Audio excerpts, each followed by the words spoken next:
Hi guys, good morning. Magandang umaga sa inyong lahat. Magandang buhay.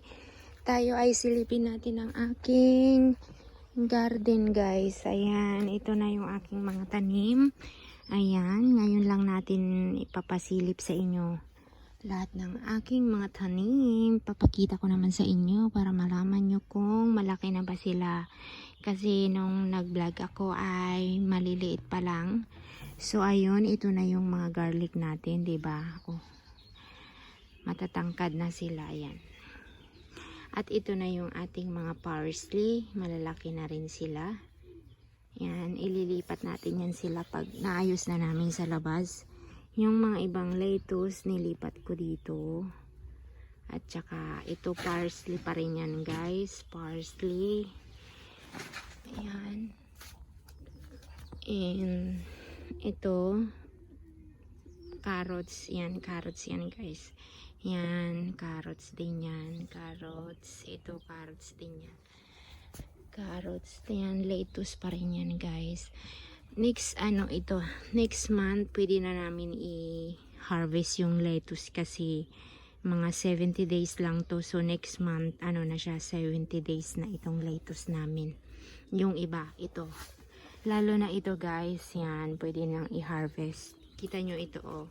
Pag ito guys, pwede nang i-harvest yan. Malaki na siya. Yan. Nag-harvest na dito si Jowa kahapon. Yan. Nag-try na kami. So, ayan. Diba? Oh. Ito pwede nang i-harvest. Yan.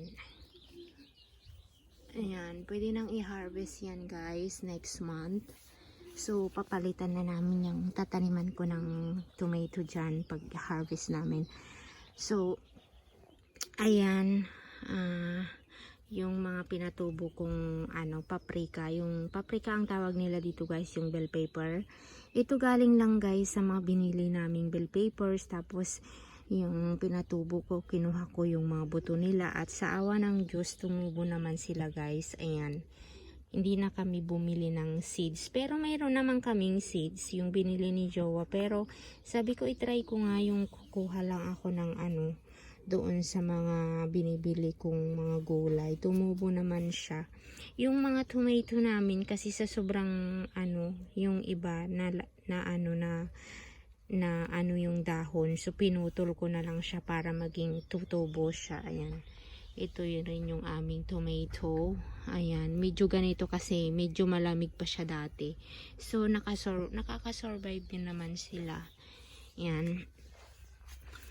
Tapos lettuce din ito guys. Tsaka ito patubo ko rin itong kamatis na to. Galing din ito guys sa binili naming mga kamatis. Yan. Tumubo naman sila. At ayan nga, kahapon ay inisa-isa ko na sila na iganyan kasi nakita ko doon sa aking kaibigan na pinuntahan na pinasyalan namin. Ginanyan na nila. So, ayan, ginanyan ko na rin siya kahit maliliit pa kasi pwede naman yung mabuhay daw. So, ayan, kita nyo naman, ang dami niyan guys, oh. Para i-ready na lang siyang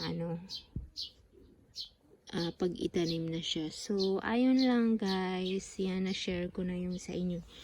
Yung aking mga tanim. Yan, diba?